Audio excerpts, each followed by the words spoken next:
Hello and welcome to Regenerative Revolution. I'm Jacki Saorsail and I'm here with my newest guest, Bridget Burns. And we are here to discuss her idea to start some sort of a food cooperative here in Oklahoma. We both live here in Norman, Oklahoma. In fact, we are co-workers at Natural Grocers. That's how I met her. And we've been talking about her ideas for a while, so it's exciting to get together and start to get into some details and help her work through this idea. And I hope that we get some people joining us. We are here on Twitch. We are live streaming on Twitch.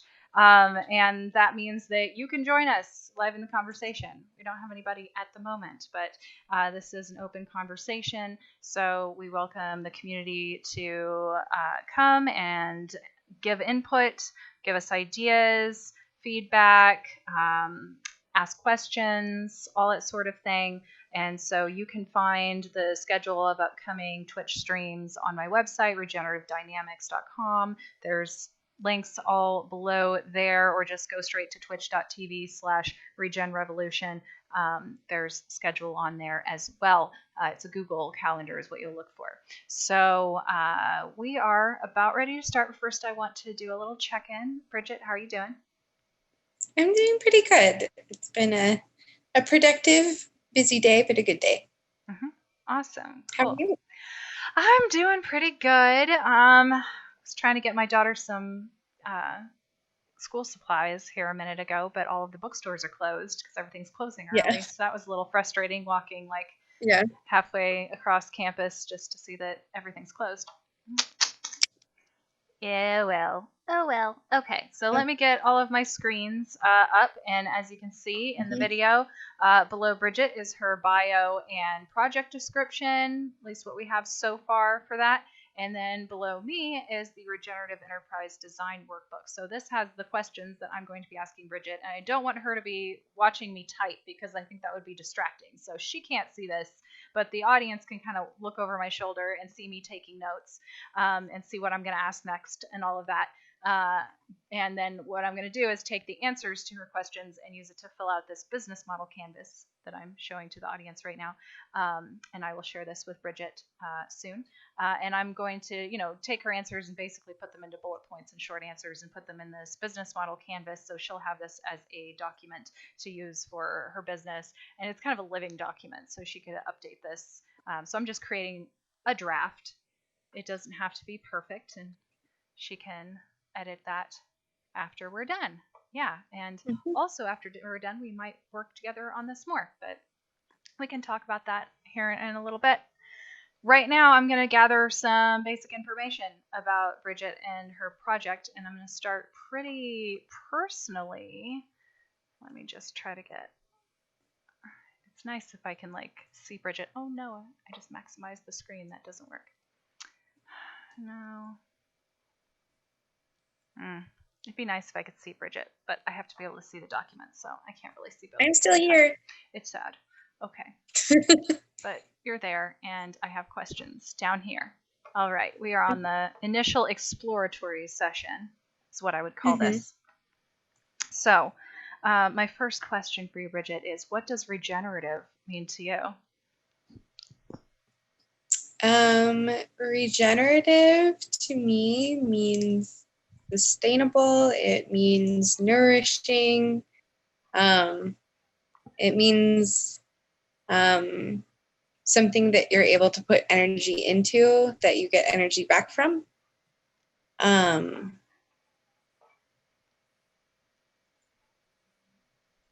something that's cyclical. Mm-hmm. Okay, something... Sorry, I was fixing something. I heard that it's cyclical and something you can put energy into and get energy back out of. Mm-hmm. And something that is sustainable and nourishing.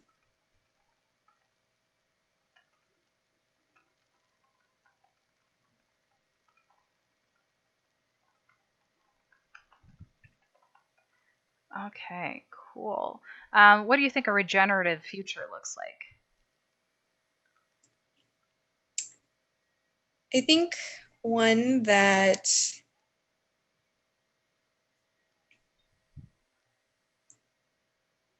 I think we would have to build some new systems for that to exist. Currently, we have a lot of oppressive systems that would get in the way of things truly being regenerative. White supremacy, patriarchy, colonialism, capitalism. I think that we need to have a center of community care, a center of education and continuing to grow and learn in community, and also building a future with reciprocity, where, if we're like thinking about this as regenerative is something that you put energy into and get something back, a system that would enable people to put in work or goods or information or knowledge and receive back those things in different forms from different people. I think that the future would have to be collaborative, it would have to be collective, with a focus on healing as well. And I think for any of that to happen, there also has to be a consciousness about history. I feel like the more I learn about food, the more I learn about land, the more I learn about history, the more I heal, and the closer I feel to the people around me and to the earth I live on. Mm-hmm. Awesome. Great. And it looks like we have a couple viewers. Hello, viewers. If you're logged into Twitch, then you can totally use the chat room. Tell us what you're thinking. You can just commentate or ask us questions or anything. Please do. Okay. Gotcha. So what is your vision for what you want to create in the world? My vision is what I would describe as an Oklahoma community food network, inspired in part by the Oklahoma Food Co-op, which closed down a few years ago. I think that the system of the website was something that was very helpful to a lot of people. As a consumer, I was able to find a lot of farms I don't think I would have found on my own. And for the producers, I think that they were able to connect with customers and buyers who they wouldn't have found otherwise. But I think that I would want it to be, at least initially, we wouldn't be selling like directly from the website. It would be an organization of information and minimal employees, maybe like one website manager and one outreach person, for it to be sustained and for the employees to have a living wage, and just organize the information of where farmers are selling already, and have it in one place so that consumers could just go and search. I think it could also be helpful to have more information about what the businesses are. If folks are looking specifically to support Black businesses, for example, we could highlight Black farmers, Indigenous farmers. If folks are wanting to support regenerative agriculture, we could highlight things that farmers are doing on their property in regards to that, or even cooperatively owned businesses. And as far as other resources, I would really like it to also be a space where people can gain knowledge about growing themselves and connect with other people who are doing that. And that could be farmers sharing information via videos, via posts.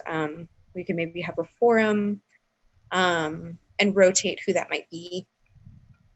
I'd also really like to make a map that is interactive, and people could put in also like wish lists or like some way for it to be like interactive and collaborative, and also provide resources for things like certifications or other barriers to enter a market, like we work at natural grocers and all of our produce is organic, which is wonderful, but maybe a smaller farmer might not be able to afford that certification up front. And if they were looking for some help for that particularly, that could be something that we could provide on the website as well. Mm-hmm. Mm-hmm. Okay, cool.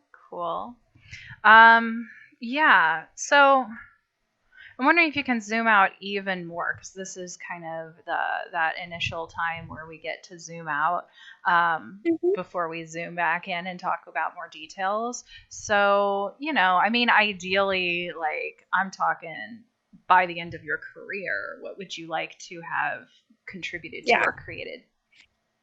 I would love to have a network of cooperative grocery stores throughout Oklahoma. Mm-hmm. And have them be worker owned and operated. I'd like to have a distribution system that is collectively owned by producers. And when I'm envisioning this, I'm envisioning like the website is the first phase, the distribution system is the second phase, and then cooperatives being built like community by community in the third phase. Mm-hmm. So the connection, I feel like, is the initial part that needs to happen through that website. And then more collaboration to lead to more trust, and figuring out ways that people can work together and cooperate together. But I would really love to just have a full network of food produced in Oklahoma that is accessible to people in Oklahoma, mm-hmm. That is accessible to everyone, accessible to tribal communities, accessible to Black communities, mm-hmm. accessible in places that are critically underserved. We have a lot of food deserts in Oklahoma. Mm-hmm. Another way to think about that is calling it food apartheid, because it's not, they didn't necessarily just like happen to appear that way. Our food system has been built based on the structures that we live in. So I think that also, being conscious of that will be a critical part of what we build. But the larger vision is this connected network with resources and cooperation that is getting food to everyone who eats. Mm-hmm. So everyone. Mm-hmm. Mm-hmm. Great. Awesome. Yay. Okay. So you started to answer this a little bit in the last one, which is what inspired you to do this? It said the Oklahoma Food Co-op, so I wrote that down. But yeah. Mm-hmm.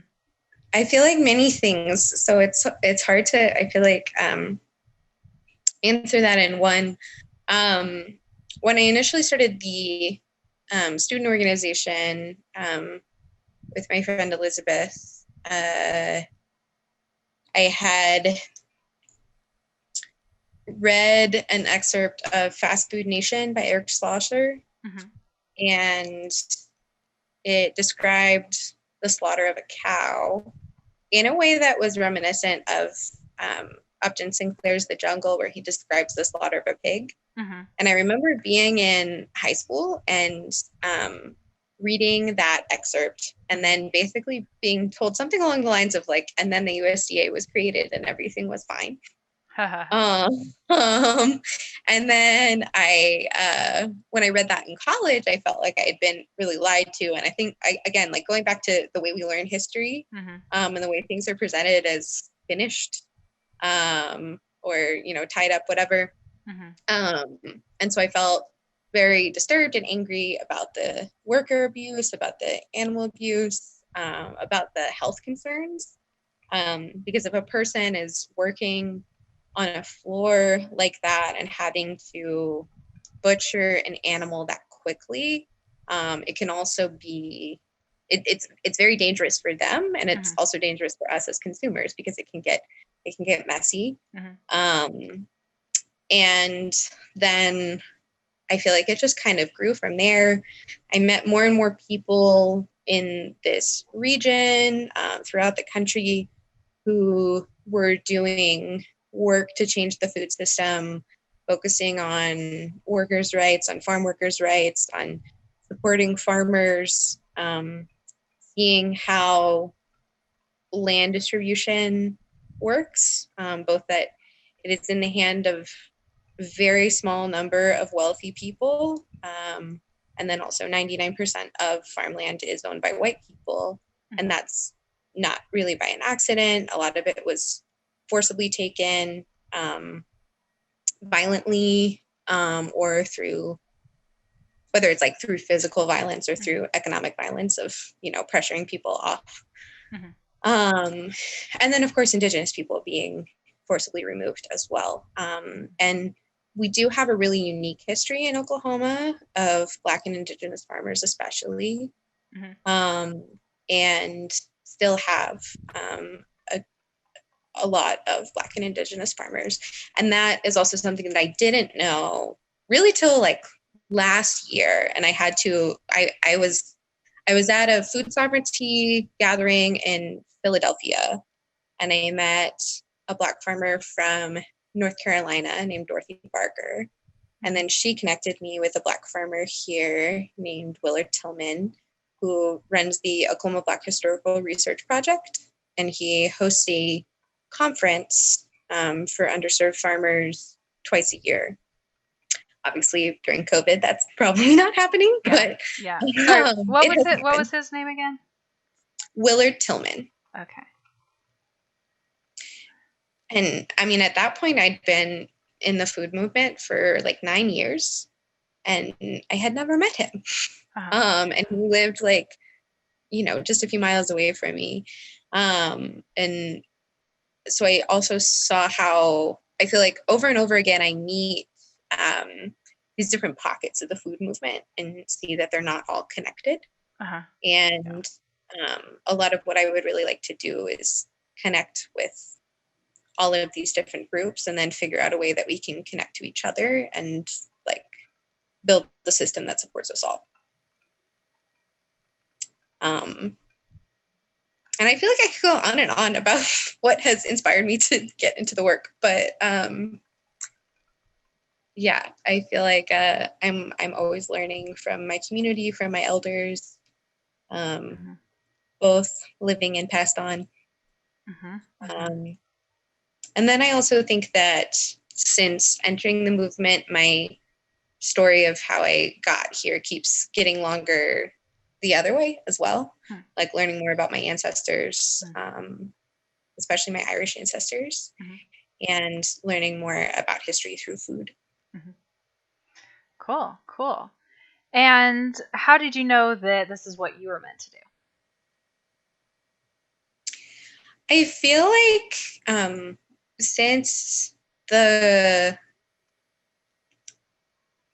I feel like just anytime I'm in a food related space, it gives me so much energy, so much creative energy, so much excited energy.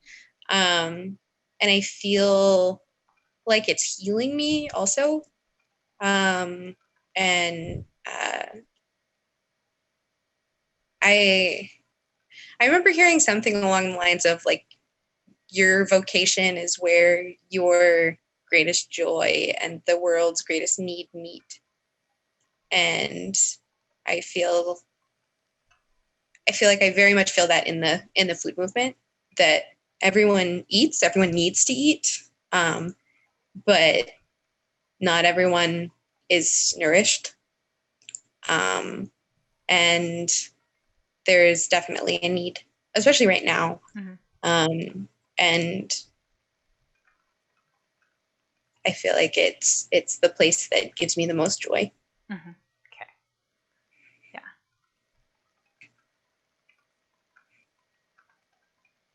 Okay. Gotcha. Great. Yes. Gives me a lot of joy too. And by the way, for the audience, and you probably know this, I was on the board of directors of the Oklahoma Food Co-op. Briefly. I was a producer for them for several years. Okie dokie. So, what have you seen that is already already being done in this field? I think that a lot of people are working on building where they are. The NEOKC Farmers Market has grown a lot just in the last year. They've, I think, like last year when we were going during the summer, it was like 3 booths. And this year it's like, I'd say like 9 or 10, and it's moved to a local park, Pikes Park. It is Black owned, and it is in an area of Oklahoma City that has been categorized as a food desert for decades. And that's taken a lot of work, a lot of relationship building, a lot of growing too. Yeah. What was the name of that farmer's market again? The NEOKC Farmers. Like Northeast? Northeast. Mm-hmm. And Kwame Mboya is the founder of that. Uh-huh. Kwame, how do you spell that? Mboya, capital MBOYA. Ah, cool. Mboya. Awesome. And I could name a few others, but yeah, I mean, go ahead. I mean, there was the Oklahoma Food Co-op, which is no more. Yeah, I mean, there's like, I know of some other food distributors and stuff in the area, but who would you say is, yeah, I mean, we could name some of them together, like, I think the Conscious Community Co-op is another that has grown through a lot of collaboration. They're in Edmond. They, I can't remember the names of the founders at the moment, but they had their own farm and were frustrated with their local farmers market having a lot of out-of-state produce, or just not regulating like exactly like where a lot of the produce was coming from. So they started a farmers market on their farm. And then as that grew over a few years, they were able to establish a store that's open 7 days a week. And they have like some producers sell to them wholesale. Some of them have like standalone booths. I think also the Scissortail Farmers Market in Oklahoma City and the Paseo Farmers Market in Oklahoma City have been doing a lot of good work. Norman Farmers Market, of course. I feel like I went to the Oklahoma Farmers Market and Agro-Tourism Conference, and there were so many people doing like really amazing things. The Central Oklahoma Young Farmers Coalition. I don't know. Just, like I feel like a lot of people are doing really beautiful work where they are immediately. And it is my hope that this would be a way to just connect all of those people and uplift the work that they're currently doing, and then figure out a way that we can enhance that more through connection and spreading it throughout the state. Also in Tulsa, there's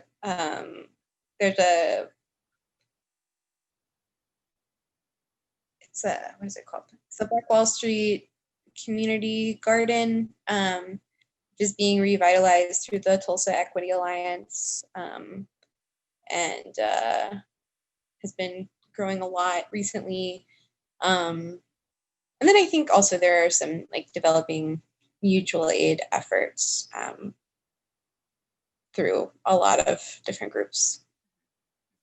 The Oklahoma Department of Farm and Fish and Forestry, I think they have a spreadsheet that is developing called Loklahoma, just like an L in front of Oklahoma, where they're trying to list out farms throughout the state and also like what they sell. But from my understanding, it's not in a like website form at the moment. And also, from what I understand, they're not cooperatively owned. They do have definitely a commitment to supporting a local food economy, and like work very hard to do that. But also a large part of what I would want to do is establish cooperatively owned businesses. And the only worker-owned cooperative that I know of in the area is Fertile Ground, the compost cooperative, which is they're also doing really great work. And also considering both, like, I feel like people often feel like they have to choose between paying farmers what it costs to produce their food and making food accessible, when a lot of people can't afford those prices but still might want to support it. And a lot of people don't even have access to any grocery store in their area. And so I think trying to think of solutions to both of those things, because ultimately I do think it would be better and make food more accessible for us to have more food growing in our communities, to have more people know how to grow their own food. And I see that as a big part of what the NEOQC Farmers Market is doing. They have a lot of education about growing, did some collective growing in Spencer as well.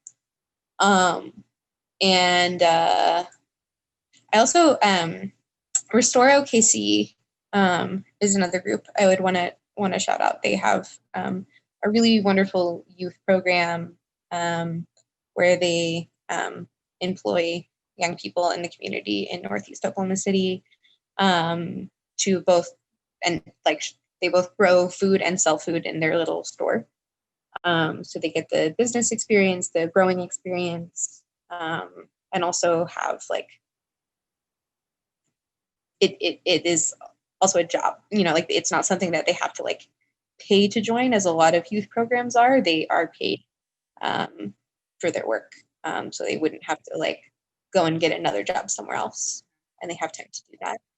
So I think having that holistic picture, I don't really see in like a regional or statewide way happening. And I also don't really see it yet in terms of that, like a full network. That's definitely something that I've like heard other people talk about that they want and would want to see.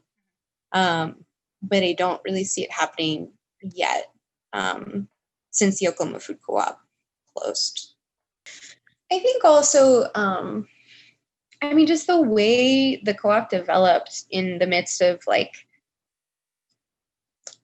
there were so many other health food stores that like popped up around the same time in Oklahoma. So like, I feel like they had a particular niche for a while, and then because I think that's also and like part of it I think is like an education thing too, and a convenience thing. Like people, if they are wanting to be more conscious about what they eat, they might be like, okay, well, this is better. Like option A is better than option B.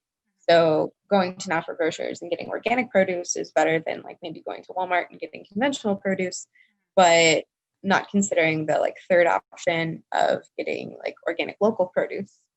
And then considering like the barriers that smaller farmers might have to enter a place like that, like paying for certifications. A frustration I hear from folks also like moving here from other places is not seeing very many CSAs. CSAs being, for anyone who doesn't know, community supported agriculture. So people buy a share like at the beginning of the season. So the farmers have that upfront cost. And then you get like a box once a week or however often, that is just like this is like your share of what was grown. And I think, it's also like I keep hearing just randomly about some CSAs, but I didn't know they were there. So it would also be helpful to just have a place to just be like, where are the CSAs near me? If that is something that you want to support. Mm-hmm. Yeah, or it'll be a national website that has done a lot of mapping work in like California or New York or Florida, but like not here. And so I feel like that's part of why it's important for us to build our own. Because this is also just a place that a lot of other like people in other places forget. Yeah. And I mean, like, even just speaking about like regions, like there's always a question about what region we're in. I saw a shirt the other day that had a like picture of like a Venn diagram around Oklahoma, and it said mid-southwestish. Because like we're not the South, like capital S South, but like we kind of are because of like the way people. It all has to do with like the way this land was settled, like it, and also in our discussion about like naming our organization, the organization I work with, Uprooted and Rising Indian Territory, is like, we're not the Midwest, we're not the Southwest, we're not the Southeast, we're Indian Territory. And that is like what this land was categorized as. And a lot of people were forcibly removed here. And then a lot of Black folks like took sanctuary here after moving out from being sharecroppers in the Southeast, built up Black Wall Street, and then that was destroyed. And then, I mean, you know, it's all about how things happened here. So yeah. Well, and that's also like, you know, growing up here, I always really wanted to leave. And I thought that I would have to go somewhere else to do anything that I like wanted or anything that was important. And then since getting involved in movements here, I've learned about history that I love in Oklahoma, like the Green Corn Rebellion, that is like very intersectional, very like, you know, a lot of different people from different backgrounds connecting for their mutual liberation. And that's something that we could like, you know, share too through this like connection and community. That is like, if we're all talking to each other, I'm sure there are so many stories about Oklahoma history that I haven't even heard yet. And I also feel like it's a matter of, we need to build up other infrastructure as well. Like distribution, I think, is a big barrier for a lot of small farmers, that they either have to do their own or they have to go through a company that is just used to distributing food in excess and don't really care if they waste a lot of the food that they distribute. Because like when you're distributing so much food, it's just assumed a lot of time in those companies that a lot of the food will be destroyed. But if you're a small farmer, that is a huge percentage of your income, and that's a risk going through those distributors. And initially the conversations around my friend Alex and I were wanting to work towards establishing a co-op in Northeast Oklahoma City, Alex Francisco.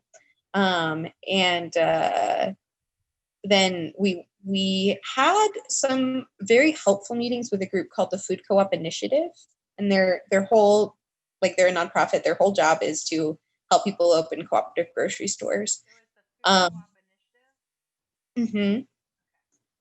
Yeah.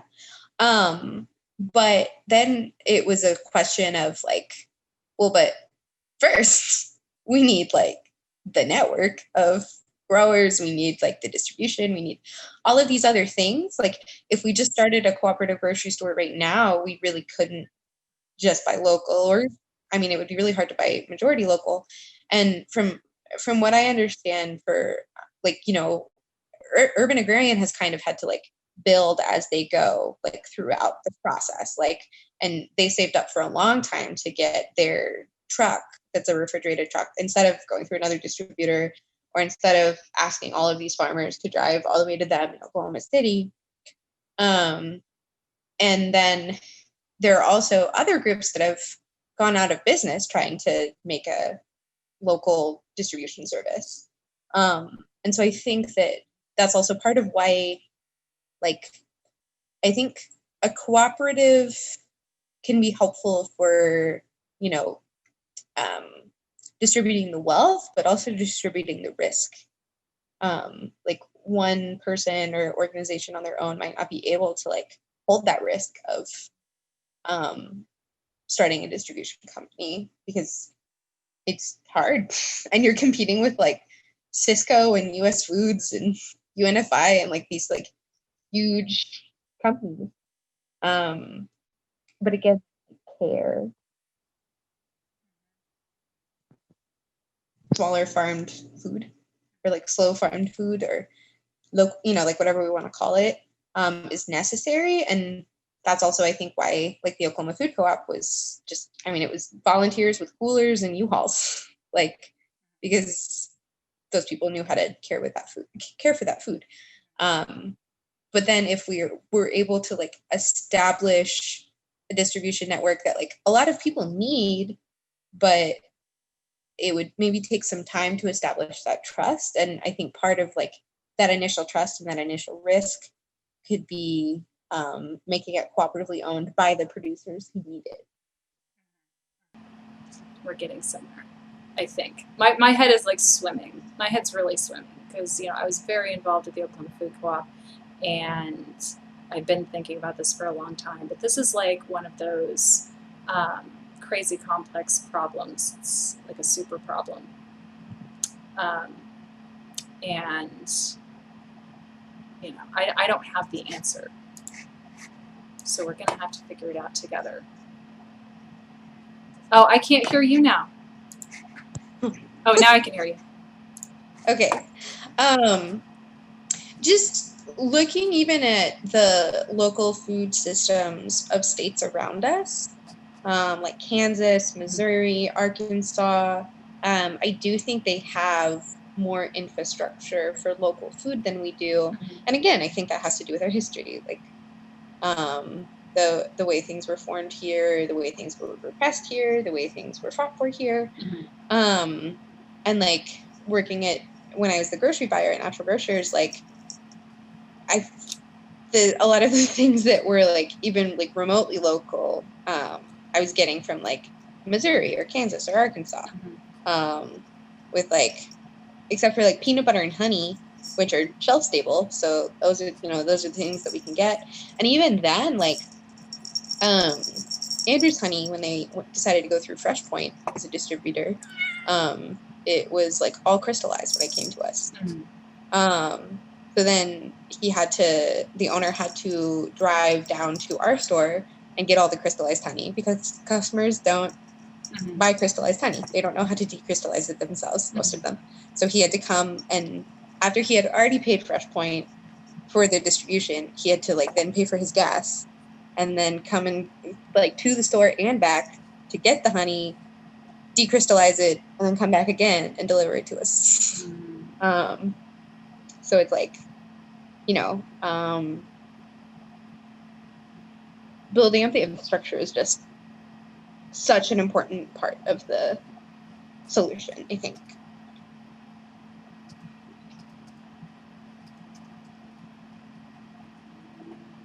Okay. I'm going to plug in this laptop. Okay, one more question.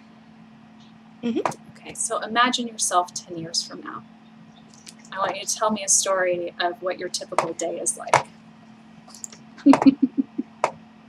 Where do you go every day? What do you do? Who are you working with? 10 years from now, I would love to be living on a farm with my partner and waking up to do some farm chores, and then probably going on to do a conference call with a bunch of other producers from around the state, checking in on our local food co-op down the road, having some education programs at our farm for our own children and other children in our community, with a focus on land acknowledgement and healing and history. And then having a meal of food that was grown on our farm or that people in our community brought from their farms. and being able to have some storytelling time, whether it's through music or just through like oral storytelling.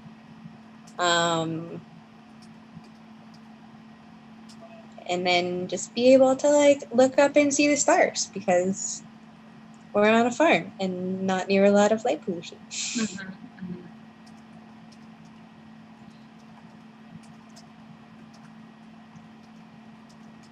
Okay. How much are you getting paid? I am,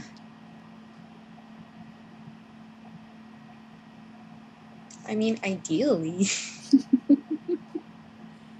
I guess, I mean, my goal at this point is over 30,000 a year, which would be like living. It'd be. It's an Okie income. Huh? That's an Okie income. Yeah. I've been talking to Boulderites lately. They're like, $120,000 I think would be my minimum. I'm just like, yeah. I mean, I would. Yeah. I mean, I feel like 50,000 would be beyond my wildest dreams. Yeah. But it also depends on like, you know, if it like, you know, income on a farm like looks really different. But I feel like I see in my future like I would like to have income along with others who like cooperatively own the Oklahoma Food Community Network. I would like to be getting some money from that, and also be getting money from my own growing. Mm-hmm. Like my partner is a creative person as well, and like, you know, I don't know what his like creative projects will look like at that time either. But I would want to have enough, you know. But not be like, you know, stressed about money all the time and accumulate an obnoxious amount of debt.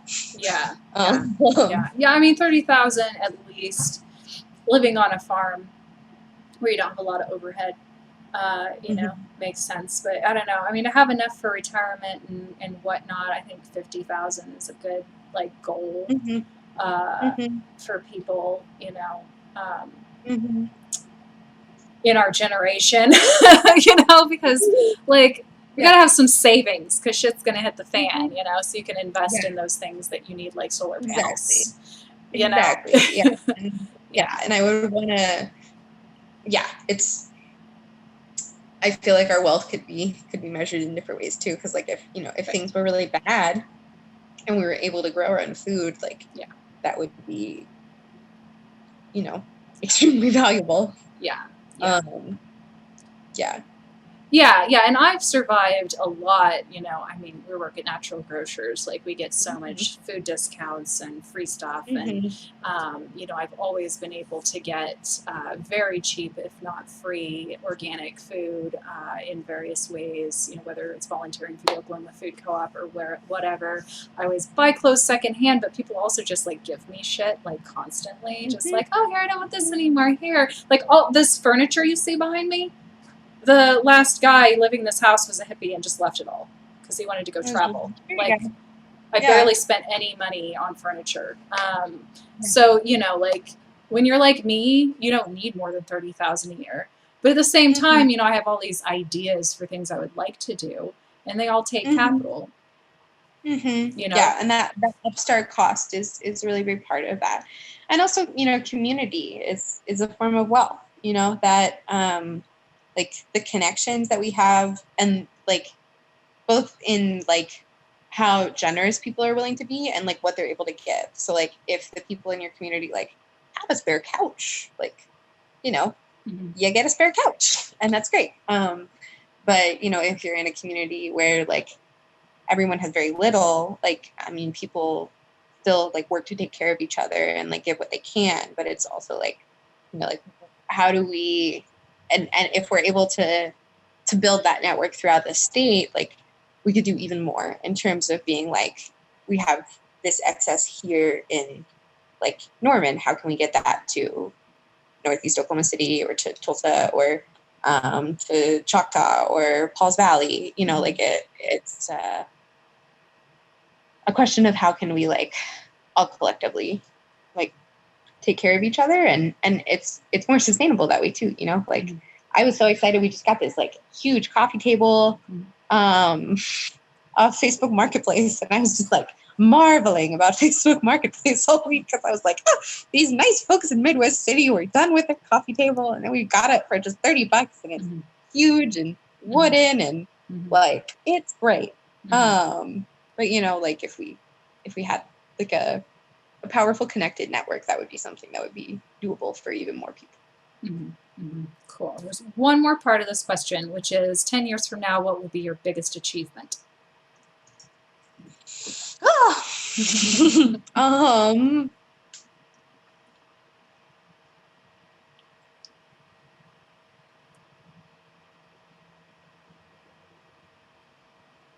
feel like unlearning all of the things that have caused, I mean, unlearning so many things. Unlearning white supremacy, unlearning capitalism, unlearning like the version of history that I've been taught, unlearning like self-deprecation, and like unlearning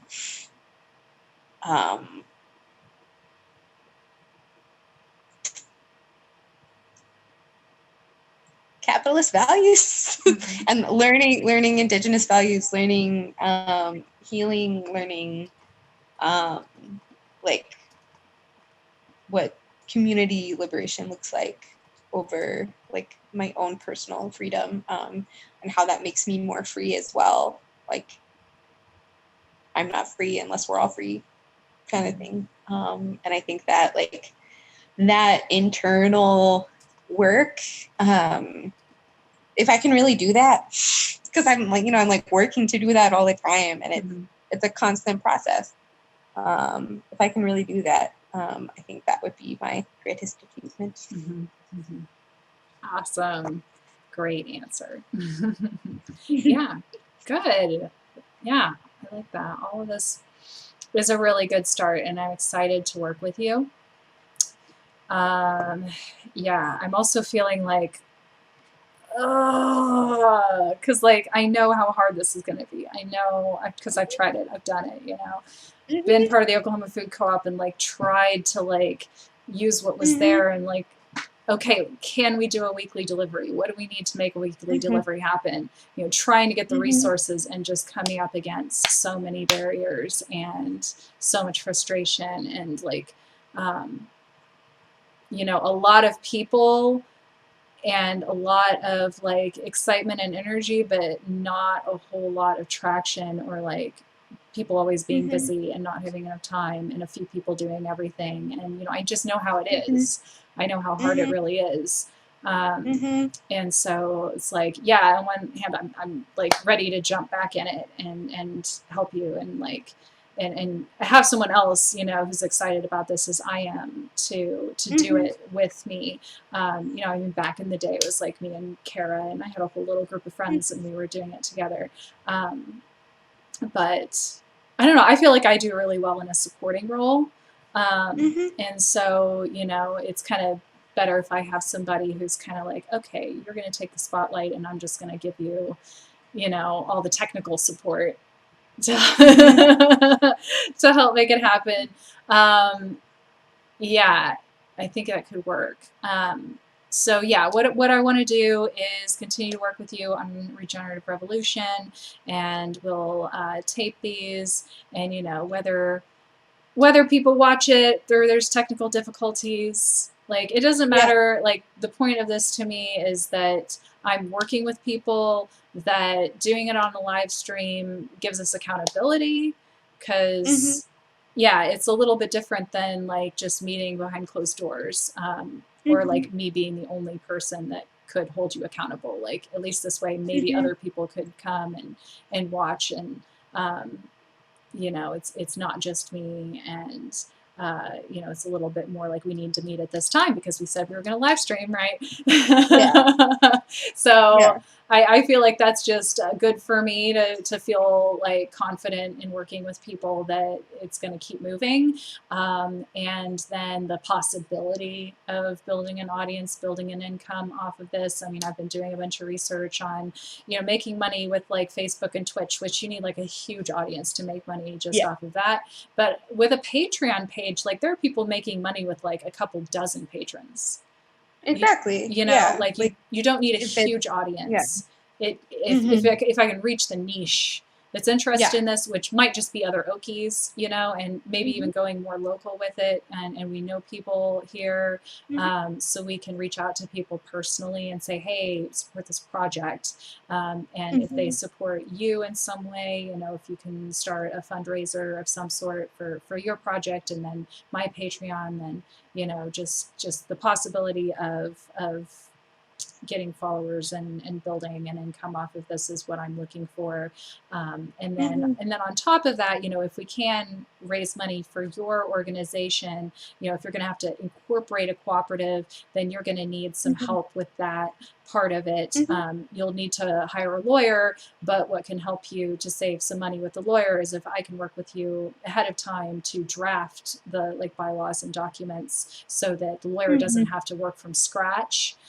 So that's something that I offer, and I can send you my little pricing of my packages as far as like what I would charge to like help you write bylaws, because that would be work that I'd be doing off camera.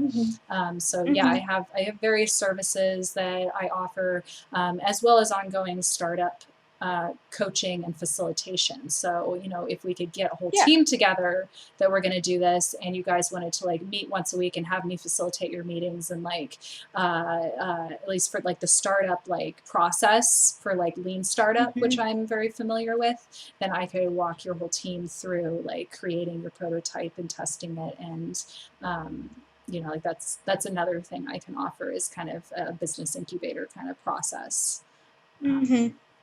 So yeah, I'll send you my pricing on that. But this whole part and filling out for the business model canvas is pro bono. Yeah, I appreciate it. Thanks. And I feel like this flowed. I was very nervous, but I feel like this flowed really well, and I appreciated your questions. Awesome, thank you. I appreciate you, and I thought it went pretty well, except for a little problem we might have been not having audio for a bit. It's okay. It's okay. So okay, well, thank you, and we'll talk again soon. Okay, sounds bye good. everybody.